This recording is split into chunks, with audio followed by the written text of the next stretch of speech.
button, and we come up. There we go. That's what it's recording. That's us. So now we're live. Oh, jeez, we're here. Just showing Bobby how. I love this program. Anyone that hasn't used it, OBS for podcast recording, it's fabulous. You can literally like. It does everything. It does everything. It's you're kind of producing it as you go. Yeah. It's good. Only the best here, I think. Well. Amazing freak program. Yeah. But it's very good. It's very good, isn't it? It's pretty cool. It's pretty cool. What wasn't on my phone? Well, it's not on his phone. Davy's normally on his phone at the start of the podcast. But I was looking at my phone. I'm trying to find my questions. What? Oh, actually, no. I'm on the I actually haven't. No. It's literally chaos, honestly. Yeah, as you can see, it's going to be all over the place. We do be. Hello guys, how are we? Podcast time again, Monday evening. Yeah, we better remember that we're actually talking to at least one or two people out there that choose to us. We got Dr. Bobby Ortiz here with us today. We do. Thank you for joining us, Bobby. Thank you, guys. It's late in the day. Bobby's had an absolute day with a customer of your own, haven't you? So Yeah, some cases. yeah, it's all been fun. Tell people what you do so that everyone knows. Yeah, so I'm lucky to be probably one of the very few, if any, exotic veterinarians in Ireland. So I only work with exotic species. And a lot of people think that's funny because I say, oh, a guinea pig is an exotic, or a rabbit, or ferrets. But it's pretty much any of the small mammals, reptiles, avian species, and also all of the amazing aquatic species that we see here. Even going out as some wildlife as well. So I help out with some of the smaller zoos and stuff like that. Oh, wow. With some of those species. So some of those falcons and things like that as well. So That's amazing. Yeah. What a cool job. This is the second time we've been sitting here, me and you, in front of the cameras, isn't it? it is. Yeah. We did a nice little chat before talking about various things. Yeah. But now we're doing it officially as a podcast, so we've a nice roof for us. We're all nice and cuddly getting into the camera too. You know what's funny? About 2 weeks ago, somebody was like, "Oh, I was looking at your YouTube channel. I'm going to chat with Bobby," and I was like, "Yeah." It was ages ago, and he was like, "I never even knew." I've watched all the other ones, but just missed that one. I think that's a lesson for us to publicise what we Yeah, do. maybe we should push it a bit more. all this content. We should actually tell people that we're doing it. Where it is. How I don't to know. find it. It's not a bad idea. It's organic development of social media these There's days. a lot of effort into it. There's fancy lights and cameras up. We've got lights, we've got we've still only got one camera. The last one was a bit funny. It kind of clipped around a bit. He has the other one, but we haven't set it up. Had the other camera, but it wasn't quite working. We'll get there. We'll get there. Yeah. I think you need another capture card, is it? You need another HDMI capture card to get the camera to feed into the laptop directly. And then we can have views. Yeah, then we can have different. You can just leave it set up all the time. So like every client, every customer that comes in. Yeah. She's like, "Oh, you're on the podcast. Come sit down." Talk to us. Say something interesting about reefing, and away we go. Can you imagine the things that get said though? I'd be a bit scared. I'd be a bit worried. It'd Actually, be awful. That's a bad the idea. quack machine would get a serious one. Yeah, we had a go with that earlier. We did, didn't we? We did. Yeah, We we did did a very little well. segment before you got here called Ripping Dr. Bobby. Which we may or may not put out. No, we can't. Probably won't, yeah. It was all sounded very good humour. Nothing that you would object I'd to. say if just you- go for it. We'd upset a lot of people. Yeah, we would, didn't we? Just Jack. Stop saying things that I have to edit out. I have to sit and go through these and go, what has Davey said that I can't put Click. out? And Yeah. quack over all of it. Just Jack. Oh, and another one. Yeah, I don't know. Yeah, Anyway, why are we here today? What are we going to talk about? we're going to have a chat with you, aren't we? What are we going to chat about today, Bobby? I think we were going to talk about, I think it's something we kind of came from the last talk. And I think also that's come really organically from talking to people here, and even like meeting people at the Reef Swap, and even on like your guys' WhatsApp group and stuff. I think talking about sick fish and what we can try to do to prevent it, quarantine setups and what that means. I think the word gets thrown around a lot. Yep. And I think people always talk about, I need to have it, and they don't know what it is or how to set it up or what to do, and how it can get super complicated. I mean, really, like, really, really big, or it can be really, really, really simple and something that's really basic. Yeah, it's a good thing to talk about, I think. I mean, last time when you were here, I think we talked about a whole lot of things, with quarantine being a small part of what we talked about, the idea that we'd come back and talk about it. So getting into quarantine in depth is a great idea. Lots of people have lots of ideas about quarantine, about what it means, about what it does. People, like you say, the word gets thrown around a lot. Yes, I quarantine my fish. Yes, we do quarantine fish. Actually, though, and in what way? That's the difference, isn't it? So we are incredibly lucky to have a veterinary specialist to talk to us about quarantine. The bounce off is just amazing. Yeah. And quarantine, it's like sick fish. It's there's a lot going around now in all the groups. So somebody popping up with something. For the last couple of weeks, there was kind of like quite a few tanks of people that were having, some kind of outbreaks and stuff like that of different things. I think that's always and just last time I was in, we were talking about, you were showing me a book of diseases or I was showing you, yeah. And like, it's so hard, like, I always kind of use the same analogy. It's like, if someone has a doctor or a nurse in their family and they, take a picture of a wart on their leg, send over and go, what's this? Yeah. And they go, I have no idea. Like, and I think we've as an industry, and I think as a hobby, we've come in the fish keeping, we've all tried to look at a fish rather than taking it out, doing treatments, and just look at it and go, oh, if it's got spots that are closer together, it's got to be this. If they're further apart, and if I can count them, it's got to be this, or it's this. And it's so difficult for us to actually base so much treatments and diagnoses off of that, like of just looking at something. Well, I think I said to you before how crazy it is that you're more knowledgeable than the vast majority of people on the subject of fish disease and fish health. And yet, when someone posts a picture up on the internet, you've got everybody saying, it's this, it's this, it's this. The one person in the room who actually has a good chance of knowing what it is not legally allowed to say, it's this. Because until you've actually examined a fish, you're not legally allowed to say it. It's neither morally nor ethically. A lot of the time you can't even tell, like, because somebody will throw a picture up of a fish and all you see is like a blue screen. Yeah. I was like, what is this? I'll be like, I don't know. But it's funny, do you find that's a bit general as well? Because we were talking about answering people's questions before, and you find that almost the more you know, the more reserved you are about actually saying what something is. Everyone's got an answer until you're like, well, I don't know, I've had a customer today who had an issue, and we had some photos saying, what's this coming out of my coral, I'm struggling with this, and we said, well, looks like it could be this, but hey, bring it in, stick it in the freezer, bring it in, we'll stick it under the microscope, we'll give you a definitive answer. Rather than going, it's this is what you want to do. It's like, that's almost invariably the wrong answer, isn't it? So, but quarantine. Now, let's get a definition sorted first, because there's two ways that I suppose you could look at quarantine of sorts. We're talking about prevention of getting things into the tank in the first place, aren't we? This is something that if you have a fish in your tank that's sick, doesn't apply to you, right? Yeah, exactly. Like what you're doing is stopping that fish from getting sick in the first place by not introducing the problem into the tank. Exactly, because I think one of the big things that we have always an issue with is so many people always, that's when you see on the forums and on the WhatsApp groups and everything, that someone's freaking out going, my big aquarium is now sick and I'm seeing fish drop. I'm trying to catch them, and we're reactionary rather than being preventative. And I think that's we talked about the last time, the best thing you can do is try to be proactive and treat things before it gets in, because once it's in the main tank, like it's there, like it's going to be so difficult to get rid of it. I think it's really important to say, like, I would probably classify 3 different kind of topics of quarantining. So I think there's quarantining on its own for like just observation. There's quarantining with treatment, and then there's hospitalization.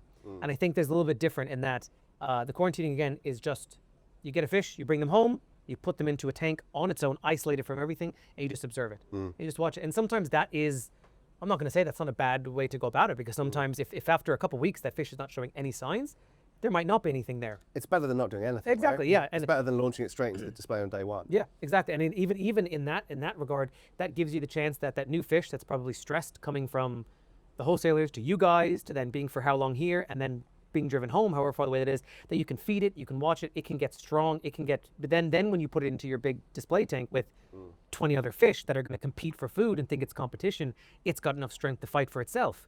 Then can have its own immunity before getting sick or something. So I think that's the first one, is quarantine. Then you have quarantine with treatment, which is generally what I prefer to do. But quarantine with treatment, we can kind of go into the details, but that's where you're using your different types of medications, like copper, hyposalinity, changes in temperatures, different things like that, chloroquine phosphate. And then finally, the hospital is, I think, what we kind of talked about the start, where you see a lot of people that are coming in and reacting and going, oh my God, I see white spots all over my fish, or my fish has this big red deep lesion on its side. You're taking it out, then you're bringing it in, you're trying to treat it. And I think that's when we're trying to transition more towards, that's where we're reaching for antibiotics. We're reaching for specific treatments, changing the water as well, not just with the kind of preventative treatments or copper or something like that we were talking about. So when you're kind of saying, once you've got a fish in your tank, you can't really take it out again. You've already introduced the illness. And I like your train of thought on this. This is something you said last time that always sticks with me, which is there are differing opinions on this. Can you keep a tank illness-free, parasite-free, ick-free, etc.? Is it possible? Because a lot of people say ick will be in your tank. There's not, and I'll be totally honest, I've probably said this to other people. You will get this in your tank. A healthy fish will get through it. It's kind of like a dog having fleas. Treat it, make sure it's healthy, make sure it's not going to succumb to it in any huge amount of numbers, and you'll probably be fine. Where do you stand on that? Like, do you strive to keep your main display completely and utterly illness parasite free entirely? Great. I think that's a really good one. I strive to keep it as low as possible. I think that we will never is it possible to set up a tank that is absolutely parasite completely free? Yes, it is possible. But my God, it's a lot of work. In order to do that, there's a lot of the diseases that we're worried about that we always kind of talk about in your parasites, so our ectoparasites, so your ick, your Bruchinella, uremia, any of those the major three that we're always worried about, they can almost all get brought in by anything. Coral frag, most of the time we're worried about fish because we see them actively showing, they're encrusted onto them, or we don't see them, we put them in, they shower the tank, and then all of a sudden they go, we've got 20 fish to jump onto and to grow, and then you have a tank crash. It's very different if you have a small frag that could have a the tomont. The tomont is the one that encrusts onto that. We absolutely could have a tomont that we introduce and that we then get, and maybe the sickest fish in that case. There's only a small amount of parasite burden there. Live rock, absolutely carry something in. But the only way to prevent that, even inverts. Inverts absolutely can carry these things in as well. It's been proven to that. So in order to do that, you either using dry rock, which was one thing I used, or I'm not using live rock, or setting up your tank and letting it sit fallow. So setting up your live rock for 2 months, that will generally get rid of most things. It won't get rid of uremia, but it will get rid of most of the things. Your frags, same thing. Having a frag, which, to be honest, if we're really, really dedicated to corals, we should have a coral quarantine. That's a whole different conversation. Probably someone better to talk on that topic than I. But again, on fish disease, leaving them into one that you can monitor and make sure that nothing gets brought into the tank for a couple months. And the same thing with inverts. Is making sure that they don't get introduced. So if you're doing all of those things and then treating your fish or prophylactically treating your fish, figuratively, yes, that's a lot of work. It's a lot of extra tanks. It's a lot of all of these things that you have to have, because if you are going to treat your corals and you're going to use medications, you can't put the inverts in there. So you actually have to have, besides your display, a fish, a coral, and an invert quarantine tank. I don't have that. Tank transfer. You can tank transfer. You can talk about it in a minute. You need even more. Yeah. It's a lot, isn't it? Yeah. Have you quarantined fish at home to go into? You know what? I used to quarantine in buckets. Right. But I suppose I'd more monitor for a couple of weeks. Me and using treatments. I was never big into it, like using copper or anything like that to clear something. But before throwing stuff in, I suppose in a bucket in air stone, and I used to take bucket was say 10 litres. I'd have say a jug, take a jug out, dump it, take a jug out of the tank and put it in, and that's what I used to do. More of an observation. And literally, my theory was if I'm taking a jug of water out, it was like taking some ammonia away, and that was my, and it seemed to have a work for me, kind of a water change as well. You're doing more maintenance as well on it than just that. And when you're using water out of a tank, you're putting bacteria especially if I'm there, because it's it can be so simple. It's just dip a jug in, take a jug out, and there you go. And then trying to keep the salinity a bit lower as well. And that was it really. That's all I ever did. I've done a lot. I haven't lost many fish not in a very long time. When I'm actually adding them, But I'd only waited about 4 weeks. Yeah. Look, different methods. I think. Yeah. Right. As far as a plan. It's a real old school way. I think this way. Yeah. But me, I just never liked the idea of medications, because unless something's really bad, you can get a bit of copper in or something, a bit of curcumin in or something like that. But let's talk about 2 methods then, and let's actually talk about them in depth. Yeah. Right, go on. So we're going to talk about like a medication-free tank transfer method. Yep. And then a medicated method. Yeah. And really, again, it's all what do we do individually and what do we think. There are many ways to skin a cat. But Bobby, with his expertise, is going to be useful. And I know that you quarantine everything that goes into your tanks. Fishes, yes. Fish. I do. I dip all corals, and again, I used the sand and the rock. I tried to avoid that. I actually tried to avoid the live rock because I used to work at an aquarium years ago, and we had the amount of aptasia that was covered in this, and also what is it, the bristleworms? Yeah. A number of times that I have been stung by absolute gargantuan freaking. I was like, I actually think I have a phobia. Like, Really? Yeah. if I see one on my frag, I'm like to burn it with fire. Like, I would get everything. I actually truly believe that my tank does not have any bristleworms. I don't think we get that type of live rock anymore. We've live rock coming in on the 14th or 15th. Have we? This week, and I'm interested to say because it's a different area. Like you guys were talking about that interesting stuff of the trickling, and I would like that's a really cool the trickling system. That is a really cool idea. I've actually seen that, like seeing the way it's set up. It's nice, like. But from what I was told, everything goes into a basin and it all goes back up. But that basin is just full of inverts. It does be. Yeah. You know, and Must be. the guys into invert from De Jong was saying like, God, they've taken like big what do you call them, mantis shrimps and the clown ones, like really nice ones, like nice starfish and stuff like that. And then they're growing from the yeah. Absolutely. Like. Right. Start off with tank transfer. How do you do it? Why tank transfer? So I think if you're not just doing I'd actually just step back and say, if you're just going to do the quarantine, I think the quarantine's really cool. I absolutely think it's warranted. And I think you can absolutely do the quarantine, like you said, in just a bucket, an air stone, a heater. You're absolutely fine. The only thing that I don't like about the buckets is that you can only see down. You can't look at the fish to the side, and you have to then take the air stone out. So if you think something's wrong, or like to be able to just walk by and check on the fish constantly, you don't have that option with the bucket. But I mean, if that's what you have, that's what you have. Like it's still better than nothing. If you're doing the tank transfer method, you can still use buckets. And again, if you're doing preventative and the fish is healthy, you can still do it that way. What you're trying to do is there's a couple different methodologies or kind of thought processes, but what you're trying to do is you're trying to catch, and this is really specific for a couple of the disease process, mostly ick, mostly Cryptocarotys irritans. This is going to attack. But what you're trying to do is the life cycle of the disease starts off as a trophont on the fish, then it goes to a protomont off the fish, and then it's going to land on a free swimming stage. Not yet. No, so that's the one that it's literally dropping, right? And then it goes to the tomont where it lands on the ground and on any surface, whether it's coral, rock, sand, an invert, and that's the tomont phase. And then once it releases, and now it goes for the infectious stage, that is the theront, and that's where we're trying to catch it kind of at both those free swimming stages. So the idea of that life cycle is that we believe that with most inverts, most parasites that we see, they have this kind of life cycle of stages they go through.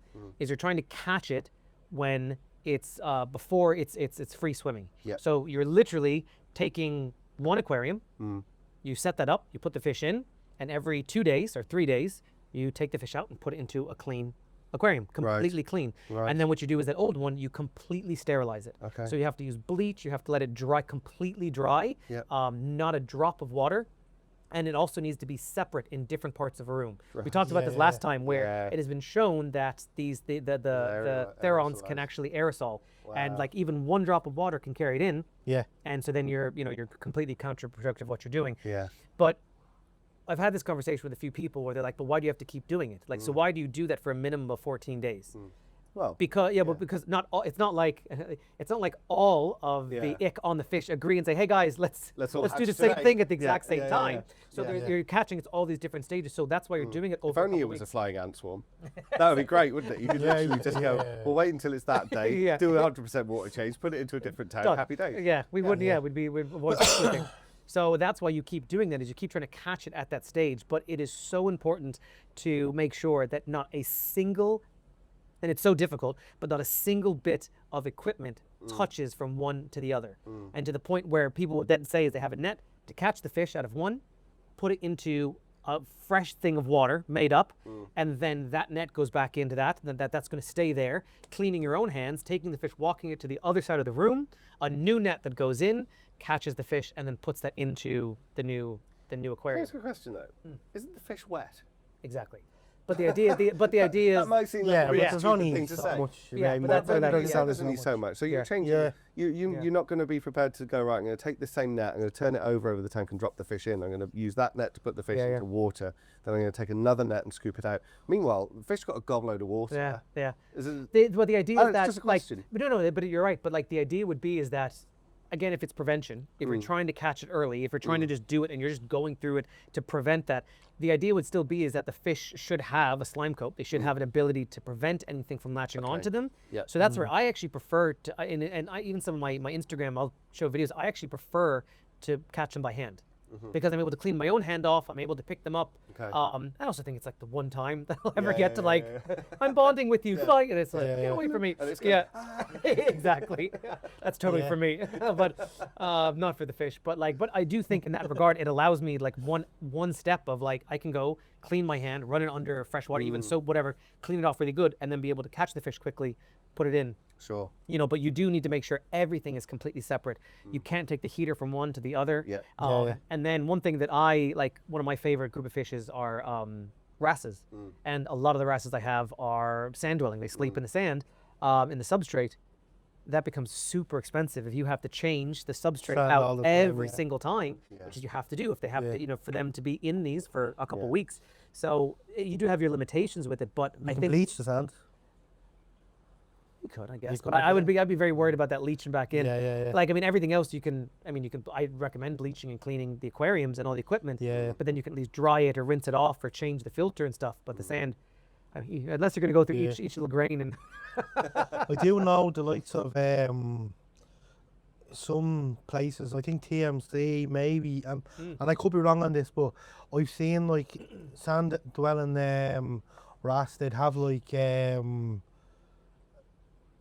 strips of I remember we got the what they call the tamarin wrasses, and they were in the bag with full of like shredded paper. Really? Almost like ships of like loads of it. Like bin bags, but not. But loads of it. And it's I literally know what you mean. It literally gives them that option to actually hide in among it. I was here one day when they arrived. I'd have some of it there at some point, But like they'll have that in the they will have like huge pieces of it, and that's interesting. And I don't know why I was told.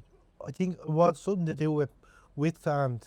I was told their systems, they want to be able to clean every single square. Now the Young don't do it. The Young do have sand in some of their tanks. I do remember, and I'd love to know what they do, because do they have a specific system just for wrasse or what And the other thing people do is they'll put like a pot of sand in with them.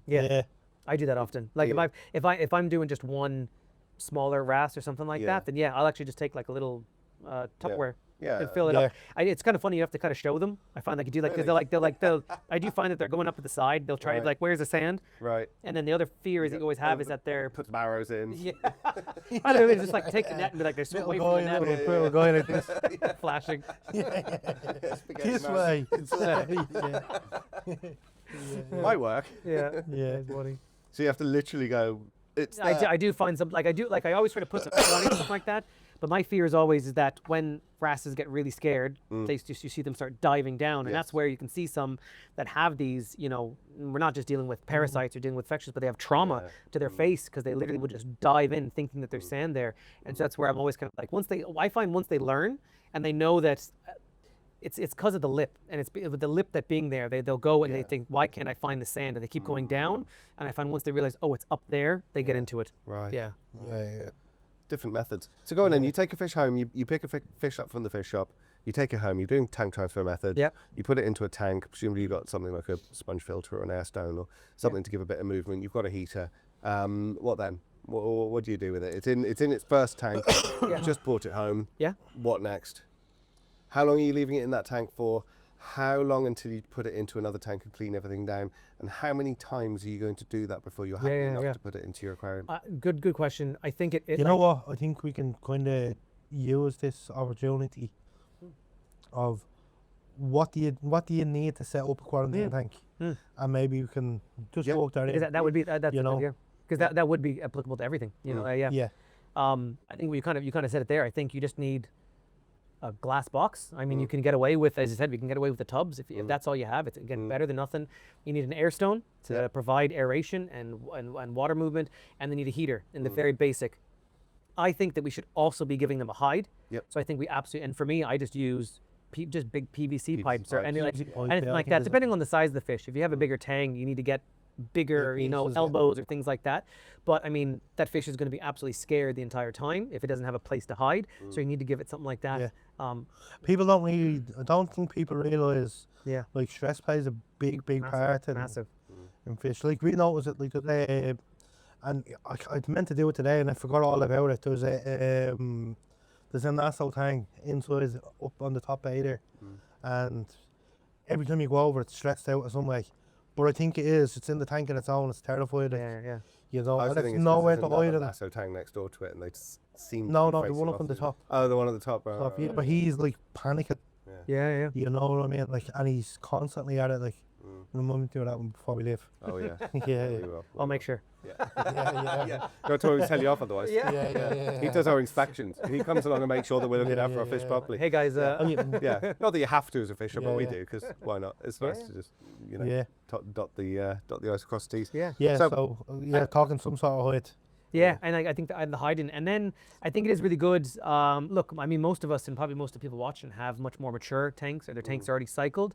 So like, I don't test ammonia ever, you know, but I think it's good to have an ammonia test kit, even the bare minimum of having any of the basic ones, just so that you can get something to keep an eye. You guys were talking about the ammonia cycle, really good. You know, the nitrogen cycle, one of the podcasts I really enjoyed that.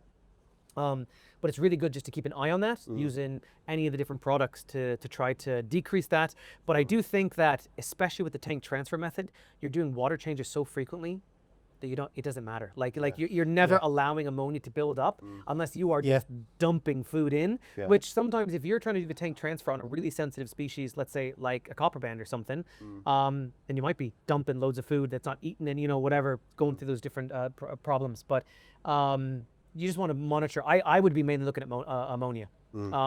You actually gave me an idea a while ago of actually using some of the water, if your tank is clean and if there's nothing in there, is using the water from your tank and using that as a way for your quarantine as well. As that, and then you're introducing a bit of bacteria that could be helping with that. That was my theory. That's what I did with the buckets. You know. Well, some of our smaller tanks in the shop, like where the scorpion fish is, like if we're water changing him, it'll come out of the coral bay. Because it's pristine there. You know, it's not enough for the coral bay anymore. I know of a couple of suppliers would use water from their SPS bays because the water would be a bit cleaner, like coming out, like. Well, they circulate it round, don't they? They go SBS, LPS, soft corals, fish, sharks, dump, literally making the best out of that water. Get rid of all of it. Shark. What was the question in the young? It was like, sharks get the last, like. It was like when the nitrates get to like 100, I was gonna say, they throw it into the sharks. Like, but they get a water change when it's like 500. They just don't care. Well, you know, we're talking about this, and this goes back to something we talked about before, which I really think we need to do, is we do loads of different setups at the shop. We do a goldfish setup, a marine setup, we do a trop setup, a planted setup, an African setup. Why aren't we doing a kit of here is your quarantine set? You know, a 40 breeder or a 60 breeder, an air pump, a filter, some prime. You know, you're talking about dealing with ammonia and stuff like that. Like my way of doing that has always been, if I haven't got established biological filtration, I will always use an ammonia detoxifier, and I'll religiously put that in every 48 hours. So I know that even if I tested it and there's like 2 ppm ammonia, well, it's combined ammonia, ammonium, you'd have to know the pH and calculate the ratio of what actually is dangerous to the fish. When you're doing, you guys probably know this, no doubt, but when you do an ammonia test and it comes up as 1, for example, that doesn't mean you've got 1 of ammonia. It means you've got 1 of a combination of ammonia and ammonium, and which way that is depends on. I'm doing it again, aren't I? This is where people are going to come in and go, it's interesting Bobby's experiencing it in person rather than watching it from a distance. On my phone. I'm able to. I think Bobby, the vet, is ripping me for going into too much detail about. I'd like to say that, but actually go back. I do enjoy it. It's important. I'm getting a coat, and I'm gonna. I'm gonna rock this. And a monocle. Do it. A monocle. Right, here comes a quack. Right. This is what you expect when you come on the podcast. Exactly. No, don't listen to them. When you're quarantining your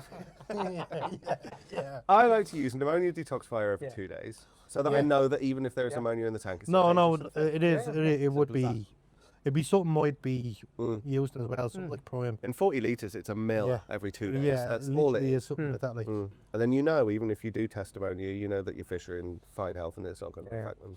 The only problem about setting up, selling something like this is Can't sell the treatments. we can't sell treatments anymore. It's getting to that stage where we can't even get them anymore. Like there is certain products that are starting to come back to us, but the wording has been massively changed on it. Like it has, because nothing can say it will treat this. You know what I mean? So hard enough to even get copper. Anyway, we're getting off track. We need to stay on track of our feet. Are you actually going to tell us how to quarantine a fish? No. Come on. No, we're just going to talk right for the next hour and a half. Adam again. We're going to rip into Adam for talking about stuff that, whatever. I'm not emotional about it, guys. Not upset at all. I'm off.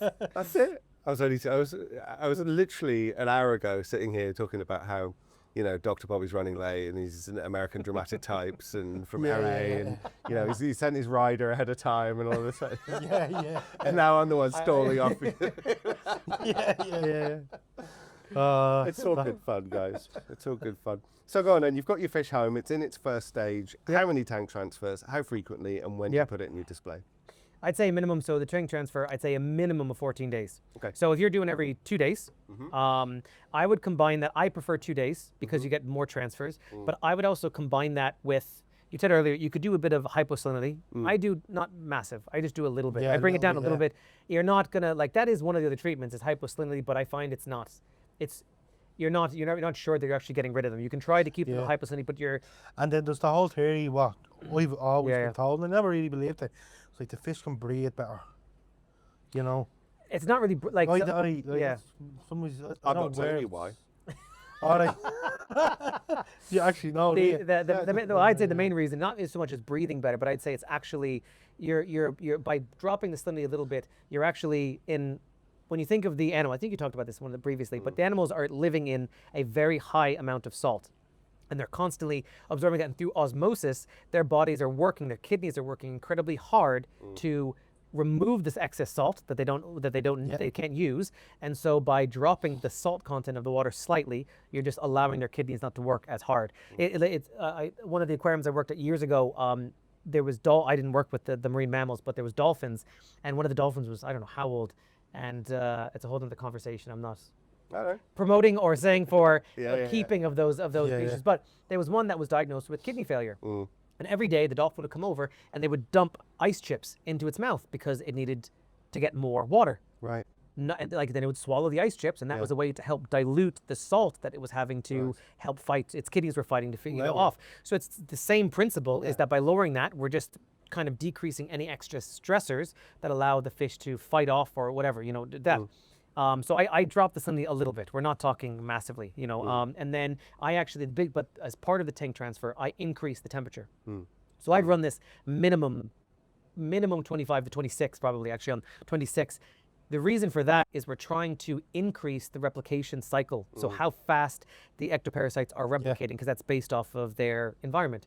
So by doing that, you increase the temperature, then you can increase the frequency, and so every 2 days, and then also increase the number of times in 2 weeks that you're doing it. So 7 transfers, let's say, in 14 days. That makes sense. And then I generally will do is I will monitor. So first I'll monitor them, put them in the tank for at least a couple of days, usually about a week. Make sure they're okay, and then start doing the transfers. I would recommend that. And then afterwards, so then you got 1 week in, then you're 2 weeks of the transferring, and then I would then monitor them for at least a week after as well, because that's the last time you want to say, I finished everything, and then a week fine, then you go drop in the tank, and then boom, they have something that you didn't, weren't able to catch before. When you're doing 7 tank transfers to the point that you have to clean every drop of water and make sure that the system is entirely sterile between tank transfer, you're taking a fish out of one bit of water and with absolutely no acclimation, dumping it straight into another one, and you're doing that 7 times in 14 days. What parameters do you care about in terms of moving the fish from one to the other? Because we're all told to acclimate. We're all told that we shouldn't be doing big water changes because it shocks the system. I know this is mainly a coral thing. It swings in parameters to certain it's great if you've got a great big tank that you can take your water out of, that you can guarantee it's tick-free. But some people are going to be using freshly mixed salt water. You know, how much are we concerned about that? I mean, how much are we concerned about the fact that we are taking a fish out of one water source, putting it straight into another over and over and over again, and is that going to have an adverse effect on the fish? Yeah, I think drastic changes. I think the biggest one is temperature. That's massive. I had a fish. What happened? I have actually a wrasse that I caught in my tank, and I realized he was really, really sick. So I grabbed him, taken him out. I actually think it's something internal because there's nothing outside of him that I can see. But I was letting me put him into my hospital tank now. So I put him into that.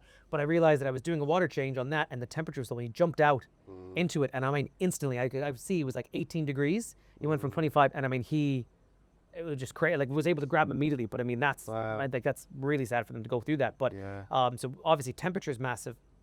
Salinity is I think to match those. I then kind of think, in my mind, and I'm probably wrong, but I feel that if in my house, in my home, I'm using the same salt, I'm preparing it with the same ways, like I'm probably not going to be that far off with my pH. I'm probably not going to be far off. I don't really worry about alkalinity. I don't worry about that. Like pH is the main thing. But if I'm matching salinity, if I'm matching temperature, then you can be looking at pH. I don't worry about it that much, but you can, like sometimes you can notice and go, oh wow, that one's, especially if you've got an air stone in, you're changing the pH drastically. But generally, I'm most worried about salinity and temperature. But I like she asked me, you bring the fish home. That is something I still do. So I will have my quarantine set up. I will do a drip acclimation over probably about maybe 30, 40 minutes. And then I will start doing some treatments or stuff like that. But we can talk about the medicated. Not like TMC recommend that we drip acclimate for up to 3 hours. Yeah. Yeah. Especially, I think especially after, I think it's really important after shipping. I think because that's really important is that I think that's the changes in pH in the ammonia that's in the bag, and then if you jack that up, that can make them really sick. So that's I think for you guys, obviously the hours they can be in transit, and hopefully people are. And what was it? Remember when you were late that time? They wanted nearly 4 or 5 hours. Yeah. It's just like. But you have to. How can you manage that? To kind of get back into that whole side of things again briefly, when you're doing that, you've got 2 options. If your fish have been in transit for a long time, you've got a big fish in a small bag, you've got a lot of fish in a bag, whatever, and you're going to drip acclimate your fish, without going too far into the science of it, you've got 2 options. Either ammonia detoxifier in the bucket with the fish, like Prime or something like that, or bubble your bucket that you're acclimating your fish in with CO2 and monitor pH. Yeah. Because do you remember a few minutes ago we were talking about the fact that pH depends whether something's ammonia or ammonium? Yeah. Yeah? Yeah. Don't laugh. Get the notepad out, Bobby. Go on, no, go. I'm listening. No, I think. Why is ammonia a much bigger deal in salt water than fresh water? Because the pH is higher. Yeah, I know that. The pH is parahydrogen. I'm not doing it. No, you're going to take the piss out of me. It's useful information that people don't want to know. Yeah, whatever. We made a joke about it. And then other people have been coming in going, Adam's actually very, very gets doing depth.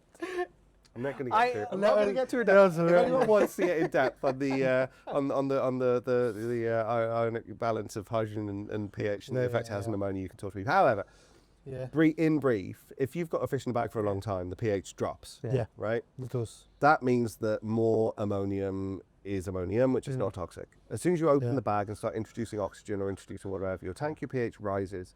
The ammonia that's already in the bag was safe, now isn't safe. Fish go belly up or they die the next day. You've got to be really careful when you're drip acclimating fish that have been in a bag for any kind of an extended period of time, because you kill them by doing that, literally. And I think, science aside, that's a relevant piece of information for people. I know it is. You bring 3 clownfish home in a bag, not 3 clownfish. I You bring 3 remember, bayonettes home in a bag and drive them from here to Galway. Yeah. You don't want to drip back and late them for half an hour. Yeah. You really don't. Or at least you have to make sure that you are aware of what the pH is in the bag, and you have to do something to make that ammonia safe. One of the things though I really don't, I've seen people do is they'll get it home and think that I need to put more oxygen in and drop an air stone into it. And I'm like, that's the worst that you can do. And like I will do, so like I have air stone set up, but what I do is I get it home, I drip acclimate, and I continue to drip acclimate, but there's no air stone in it. And then after the drip acclimation has been going on for at least 30 minutes, this is even, I only live 25 minutes away from here, but I still do that for at least probably, as I said, 30 minutes to an hour sometimes.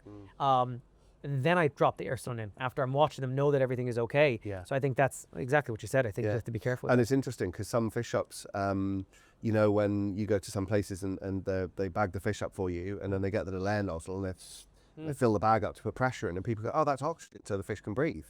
No, it's not. That's CO2 so that the ammonia isn't as toxic. It's mad, isn't it? Like there's little misconceptions that you got. And people who go home and open the bag up and float it with the bag open to do the temperature acclimation instead of leaving the bag sealed. Leave it sealed, don't let the oxygen in, keep it enclosed for as long as you can, you know. Anyway, that's an aside. So you're happy enough as long as you're matching temperature, salinity, and pH there or thereabouts. But pH doesn't swing that much in fresh salt water for salt water that's already there. That's what I find. It's not going to be between 5 and 9, is it? No. And then the only way you're going to be able to do that is if you have a handheld pH monitor. I mean, like, you're not going to be going around, you know, like you've got to have something quick and easy that you can go in and match. And then I kind of find that when people do that and then they have bicarb and they have everything that they're trying to swing, and then you're going, like, then if you think, if I have a small amount of water, do I know exactly how many liters are in that bag that I have? Or, you know, so then you have to go, okay, how much am I putting in? And then you've even more complicated, you know, the more math that you have to do of my pH is this, I need to raise it this, I need to lower this. I kind of go look, and and then the second you drop the air stone in, you're going to jack the pH all over. This is why for me it's half a milliprime and you're away. Exactly. Absolutely. Yeah. Or Optimus. Optimus, The NT Labs offering. I love the fact that it's called Optimus. You were saying that Optimus Prime, I was like, it's because it's the same as Prime. It's clever. It was good. That's funny. All right, so tank transfer sounds like an absolute immense amount of work, if I'm perfectly honest with you. It is, but like it's not really if you think about it. But you've got to sterilise, clean and dry your tank every single 2 days and get it all fresh with fresh water and care about every single drip of water that you're transferring from one to the other. If you think about it this way, it's you take your fish out, goes into the new tank, take the other one away. You could probably clean her up in 20 minutes. The only thing I would say is like for me, I would only be doing that on what small. You clean her out with? You know, toothbrush. It's got every nook and cranny. But like I'd only be doing that on smaller tanks. Like that really is something. Like if you're doing a larger tank, like that's going to be a pain in the ass. Like if you're doing something, I still think 40, you know, a gallon or something like that, a furlong or something like that. If you've got big fish in there, that's going to be a pain of having to do that. But if you have something small, if you've got a small little setup, it's really not that hard. No. And if you're doing it in plastic tubs, I suppose even easier. You probably have 3, wouldn't you? I suppose like if you're doing it with plastic tubs, like, and you're doing it the way I was doing it, you wouldn't be able to because I'm using tank water. You know, I'm introducing stuff in. You know, so it's like, oh yeah, my ick-free fish, pouring it all in from the aquarium. Then the idea is if you've quarantined everything that goes into a tank. If you started off, theoretically, or if you siphon it through an enormous UV sterilizer or something like that. Just kill everything. Kill everything. That gets rid of the bacteria, helping your quarantine system argument. You were right. All right, so that's tank transfer, and then the one that is probably more effective but less people can do because of availability, medication, etc. Sad. The other one's the medicated approach, isn't it? So talk us through your approach from, because this is the big one really, from fish shop to display tank with a medicated approach. What are you doing yourself? So myself, I'll tell you the ideal way to do this, and we've talked about this in the past, is to have, is actually to literally do the quarantine setup, put the fish in, do skin scrape, gill clips, and repeat that probably once a week for 3 weeks. And if they're clear, they're clear. That is the only way to definitively say that they do not have, which actually is possible. There are fish that you can get in that do not have anything on them. I don't even have the space to have a microscope at home. We talked about this the last one there. So I don't have the availability to do that. I have it at work, but I'm not taking the fish back and forth and everything like that.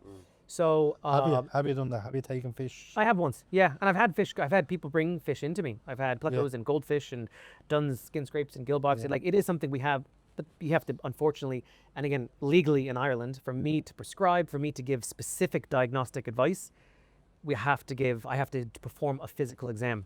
And for me, my consult includes, for a fish, includes the skin scrapes and gill in cytology and everything like that. But a lot of times people get concerned over bringing the fish in, catching them, they're already sick, which I totally understand. It's not, it's not like popping your By dog. the time you can just pop the net in and take it out, it's probably too late anyway.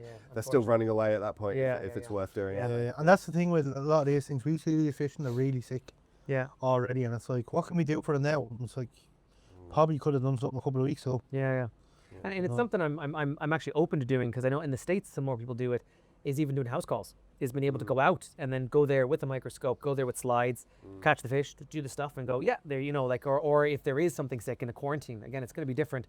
I'm not going to sit around for 2 hours while you catch the fish out of your Or actually, you know what? Absolutely. Actually, we'll do that, but I'll be charging by hour.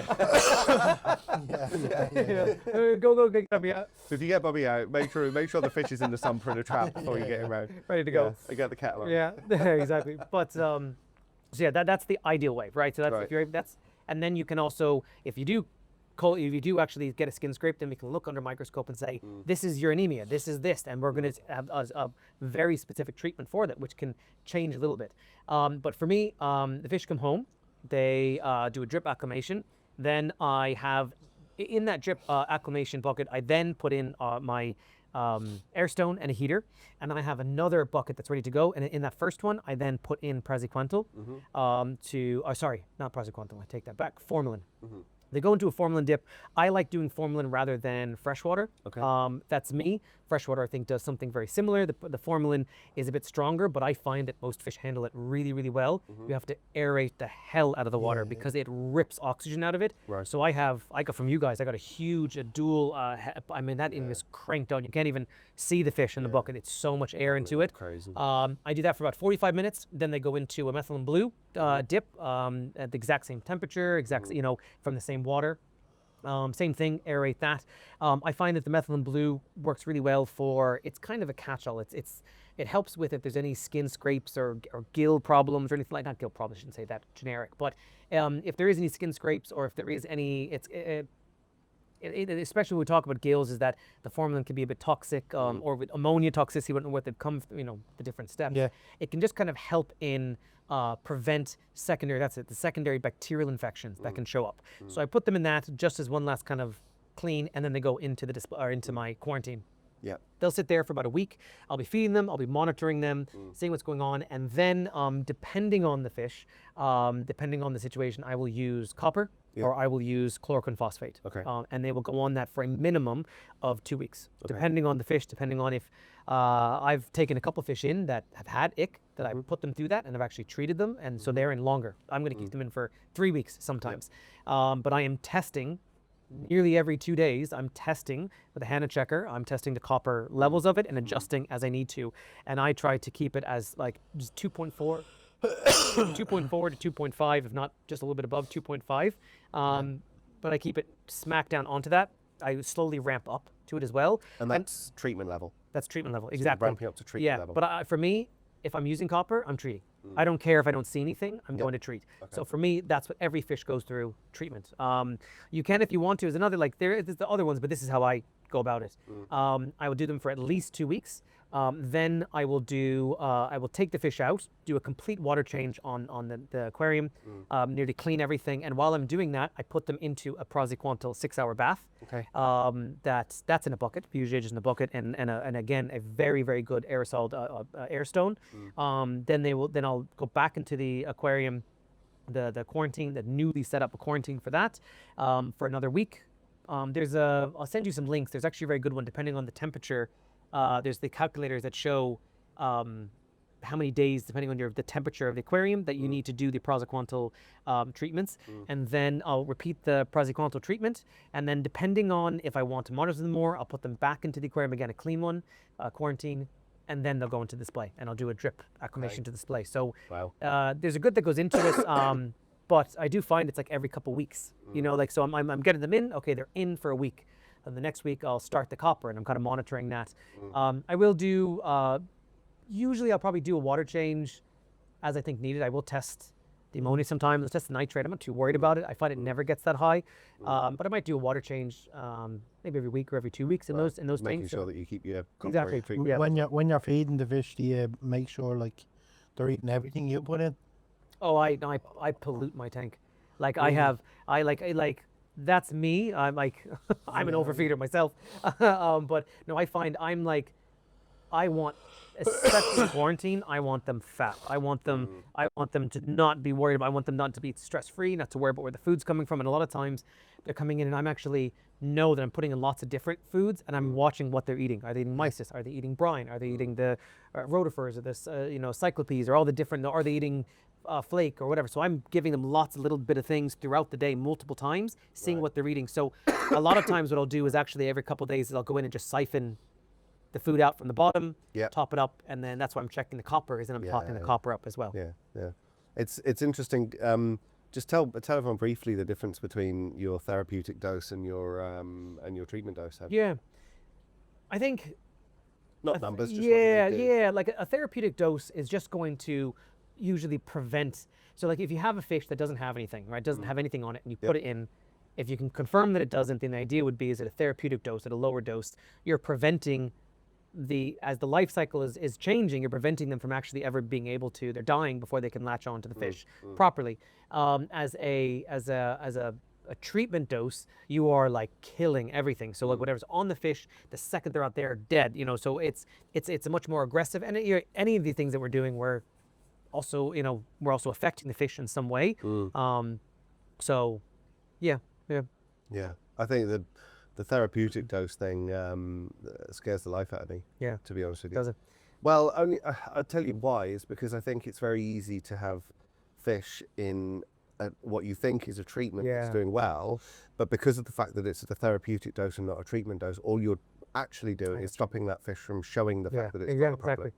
Do you know? And this is why, and as you're saying about your method there, once they're done with their treatment, that's not like, right, it's done, cool, take it out of the copper treatment, put it into the display tank. You're going, let's take it out of the copper treatment to put it into treatment-free water for a long enough period of time to observe, has that treatment actually worked? Because if your fish is in therapy, say your Hannah checker goes off the wall and your calibration's dropped out or whatever, accidentally you've been running therapeutic level for a couple of weeks, you could take that fish out of that water and put it into treatment-free water and it just explodes with ick or velvet. You want that to happen in your display tank, or you want that to happen in a smaller tank where you can deal with it, you know? Like I think that's the thing for me with this, is that the worst thing you can do almost is just make it look like your fish doesn't have a problem, rather than actually get rid of the problem. And then sometimes you can actually boost them, but their immunity is quite strong. And then you think even after monitoring they don't show anything, and then they go into the tank, they get stressed. They're not eating as much as they want, and then it goes everywhere. Fish decides to bully them and bump it. All of a sudden, how many times have people been and taken what looks like a perfectly healthy fish, taken it home, plopped it in the tank, and then exactly. A day later, 2 days later, whatever. And then you get, well, it was in your tank before. It's like, well, that's just maybe. It's a tough one, isn't it? I think it's also important to know, you're talking about the treatments there, is that, or the therapeutic and the kind of thing, is also important to say that there's different types of copper that are out there. And that's a whole nother conversation, but I think some are much more caustic and aggressive on the fish. And that's why people, this fish died on this copper. It's like, well, that copper, I think there's multiple different types of copper that have different checkers for them. I don't think the Hannah works for everything. I think that there's specific formulations of it that it works very well. I've heard that for if you're using cupermine, that type, the Hannah checker isn't the best for it. Is it? You're better off using Salifert? I was Salifert. going to say the Salifert. Yes. And then like copper power, and then there's loads of different chelated, coppers that are out there and different things. So I think it depends on that. You have to know what you're working with and know what you're using. And the other one we were talking about is chloroquine phosphate. So chloroquine phosphate is the treatment of choice for uremia, and it will take out everything, the major three. Copper is very good, but actually isn't great for your anemia. So it will do it. That's why I do the formalin dips, is because the formalin is actually very good for your anemia as well, and will actually help release them. That's my hope, is that if they have it, it'll release in my bath before it goes in, and they don't show that sign. But the chloroquine phosphate is very, very good, and that's the treatment of choice. But the problem with it is that there's no way to check. Yeah. And so you're dosing in, and you're dosing at a frequency that you need to know the exact amount of liters in your aquarium that you're treating. You need to know the exact amount of milligrams. You need to have a gram scale measuring exactly the amount of powder that you're putting in. But still, we don't fully know. And we know that some of it leaches out. So that's where we have this, like, you dose the initial, and then you're topping up every, I think, 2 or 3 days or something like that, adding more in. And then if you do a water change, you have to re-top up again. But it is magic, isn't it? It does work very well. And I do find that the therapeutic range is very wide. The one thing is, I know that there's people that have gotten tablets. You get like during the COVID pandemic, people were taking chloroquine phosphate as it was a treatment option. But if you have COVID, I'm pretty sure. Well, I think who's so it kind of comes under under the antiviral blanket for I'm pretty sure. I could be wrong. Doctors out there can correct me. But if you take those tablets, they're like 250 milligram tablets that are like powder, and you just mash them up. The problem is that there's all these extra things inside of that tablet, so it's not like you can go, it's not like 250 milligram tablet means 250 milligrams of chloroquine phosphate. I think that people have reported that there's like maybe 180 or something like that in it. So you have to then take that into, there's a lot more math that goes into that than having pure chloroquine phosphate. But the problem with these medications I run into in Ireland and in Europe, I have to say, is that they're so much stricter for good reason, but also it handicaps us in that we can't get them. We can't get many of them in. We can't work them in. This was going to be my exact next question to you, which is like, that's all very well and good. We're sitting there talking about best case scenarios, licensed veterinary surgeon in front of us talking about this is how you treat a fish for this, that, and the other. But you're mentioning things like formalin, prazi, copper, even chloroquine phosphate. Okay, cool. But which of those can people actually get hold of? I know.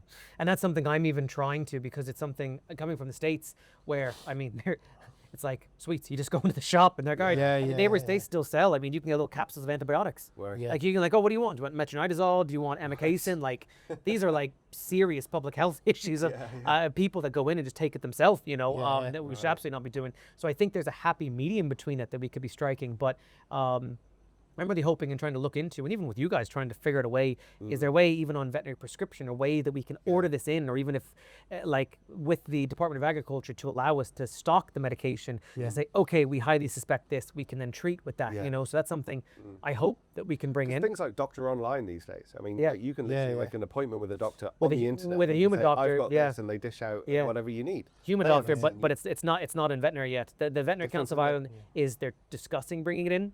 So if they did, that would make it better. In the UK, you can do that, and a lot of these medications you can get in the UK. So unfortunately, unfortunately, since Brexit, we've lost access to a lot of those medications.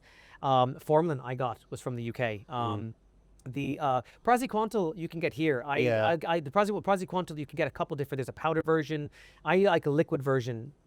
Temazole I can't remember the name of it, but praziquantel is Fluxol, basically, isn't it? Yeah, that's what it is. Fluxol. So you have that. One of these. Well, it is one of these things that I think we're going to start getting blocked out of. Right, because it's marketed as a treatment. Is it? Yeah. Anything that's got this treats a problem in a fish on the box, we're starting cracking down. Anything that's but there's a lot of stuff that would say veterinary approved, and all these kind of stuff are being all taken off off the market. Like sad. Like it is. I think it comes from in the States. I know people. I worked at years ago. I worked at the fish shop, and I remember we get people that tweakers walking in, but they would just be buying a whole bunch of the antibiotics for fish. Right. And they're obviously never seen them again, but they're obviously buying it to take themselves. So there is that public health aspect that we have to be very careful with. So 100%, and like you guys are not going to just be dishing things out either. But you're trying to help people that are struggling with treating a fish. And I was in this the other day when someone brought a sick fish in. So treatments yourself or whatever. So I think again there's a happy medium, and I'm hoping. Even myself discussing with the Department of Agriculture in ways that we can order these medications in to try to make the situation better in Ireland, and how we can approach and treat these guys. Because it's hard, isn't it? You've got an ideal case scenario. Everyone's to quarantine their fish. We're telling them not to put fish straight in their tank. Yeah. And yet, until you can actually get hold of something that's going to be useful to you. It's very difficult. But then I suppose that's a lovely thing about tank transfer. Yeah, You know, that's is what I mean. you It is. do not need anything apart from a box of some water. Yeah. Well, 2 boxes and quite a lot of water, and potentially a sponge and a toothbrush and some bleach and a lot of time on your hands and a couple of hours. But I think that would be something that people can achieve without any kind of worrying about getting a hold of medications and stuff. Absolutely. Yeah. Very good. If somebody was to set up some sort of quarantine system, they don't have access to any of these types of medications and stuff like that. Is there anything they can do in a quarantine tank, without? Is it just observation? There is hyposalinity. I mean, one of the things you can do is you can try to starve out the, by dropping in the osmolarity of it. That's what you're doing, is you're actually trying to osmolarity of the if I'm not allowed to use inverts. big words, he's not either. No. Sorry. So it's the amount of, it's like literally you're trying to Bobby. like You're a licensed vet. I was burst just the thinking cell. rubbish. But no, at the same time, it's like we're trying to burst the cells inside of the actual parasite so that they die, in that way because they're in such a different situation. So yeah, we're trying to do that way. Hyposalinity is an option. We talked Well, the before, majority of fish shops in the world will keep their fish bays at a slight reduced salinity for that reason. Yeah. Keeps everything a bit healthier. And gets rid of ammonia. Yeah. So tank transfer, observation, feed them up. Yeah, and keep trying to see what we can do, because I think that something's going to have to give, and we can't just do that, because at the end of the day, these are animals. These are we have to be able to care for them. There needs to be we can walk in even at some pet stores. You can get dog warmer and cat warmer, flea meds and stuff like that. I don't think it's the best. I don't think we should be doing that, because there is different medications in that. But I think that I'm hoping that there's a happy medium that eventually we'll be able to reach. Yeah, it would be really nice, because there is a lot of ways to treat fish and stuff like that, and we just don't have the ability to do it. Very good. Very good. David, have you got anything else you wanted to talk to Dr. Bobby about? I had a list of stuff, but we're kind of covering that as we're going. Salinity acclimation. You've been looking at his phone enough. You would have thought. Yeah, well, We knew, yeah. I hope you've been taking notes and we were not only just scrolling talking about- Facebook. So somebody walked in earlier, and they were like, "Oh man, I'm loving the podcast," and I was like, "All right, thanks very much." And then he started saying something, and I was just like, I don't remember talking about any of this. I literally have to Just don't mind remember about a single thing No, I we've don't. spoken about, do you? No, what did we start this conversation with? I am Bobby. No, man, nice to meet you. Starting again, we are. We're starting again. But it must be lovely for you, because you get to listen to the podcast fresh when it comes out. When I go home, I put on and go, "Oh well, them guys are amazing." I'm like, yeah. Look at that guy in the middle. You need to start drinking de-icer. Yeah, absolutely, yeah. De-icer. One of the questions I wanted to ask was, different species, so you kind of cover their ass and stuff like that, but quarantining the likes of mandarin fish in a box on their own, box fish that are in a box on their own, and de-stressing and letting out their slime coats. That can potentially be toxic to them. You have to be very careful. I mean, with there's a lot of people that would argue and say even mandarins, they have such a thick slime coat that in that case I probably would be looking at tank transfer for those guys, or strict just observation, and even a month of observation, and which can be really difficult in an animal that probably might not be taking, hopefully with the tank bred ones, are taking prepared foods. But if you're getting wild caught ones, that's you're going to be feeding a lot of in not an established tank. But like I was saying, your copper bands and stuff like that, those can be sensitive. It really depends. There's quite a bit of research, information out there of people's experience with different fishes. I think you have to go off of that. I think every fish can be a little bit different. Even some, kind of leaning towards chloroquine in some cases, or tank transfer. I think still, if you're just trying to do the very basic and trying to just do prevention and trying to make our tanks a little bit safer, the basic you can do is a quarantine or do a tank transfer to be able to keep just doing that to get yourself some kind of confidence. Yeah. I really like observation. I put them in a box, look at them for a long time. Make sure they're eating, make sure they're strong, happy, comfortable.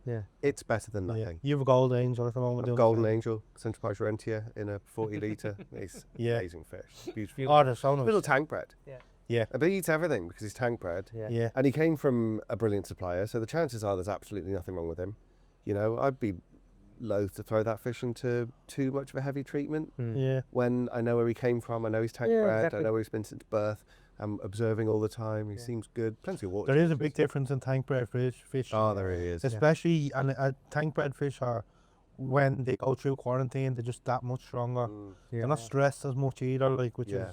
Well, Jack always really says, like, the all of this stuff is great, talking about fish health and treatment and medications, all this, that and the other, but it starts with get healthy fish to start with. So when you get tank bred fish from good suppliers, because we know, we get, how many suppliers do we get contacting us every week? All the time. We've got fish, buy our fish, get them shipped in from here, there and everywhere. And they're coming from source, they're getting pulled out of the sea, they're getting put in bags and boxes and they're getting shipped across the world, and we're supposed to bring those in somehow and adapt them to our glass boxes. And they're so cheap, like it would, honestly guys at home, you know how much fish cost. You know, the fish shops are not making absolutely coining it on the price of fish if they're charging a reasonable price for them out the door. It's important that you know where the fish are coming from.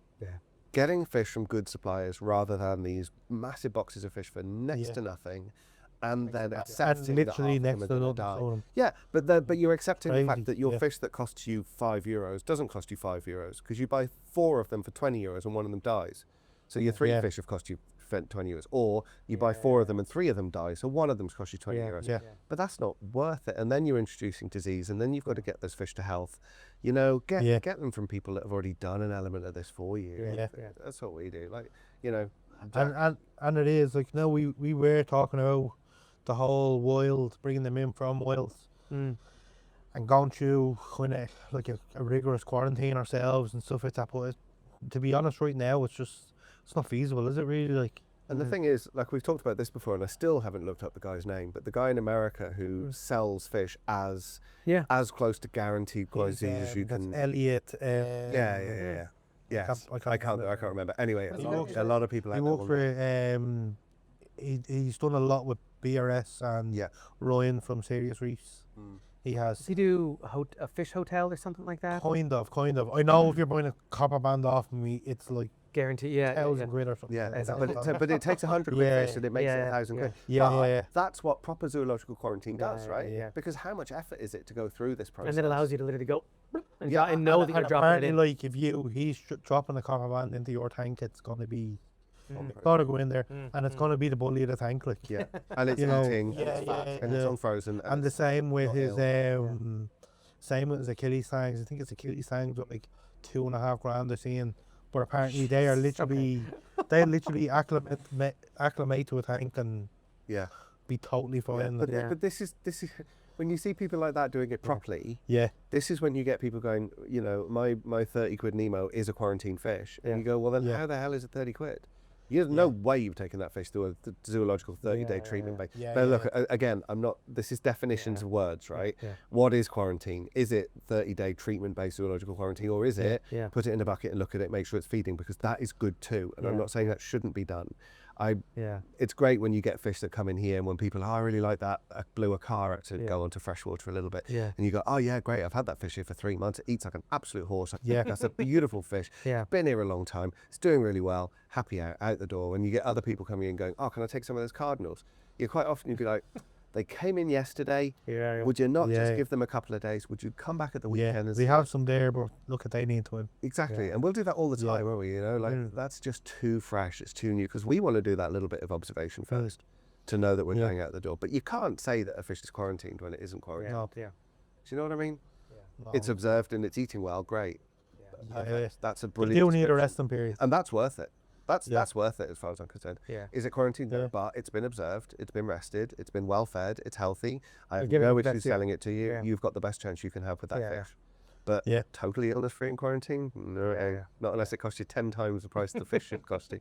It's all good fun. It's all good fun.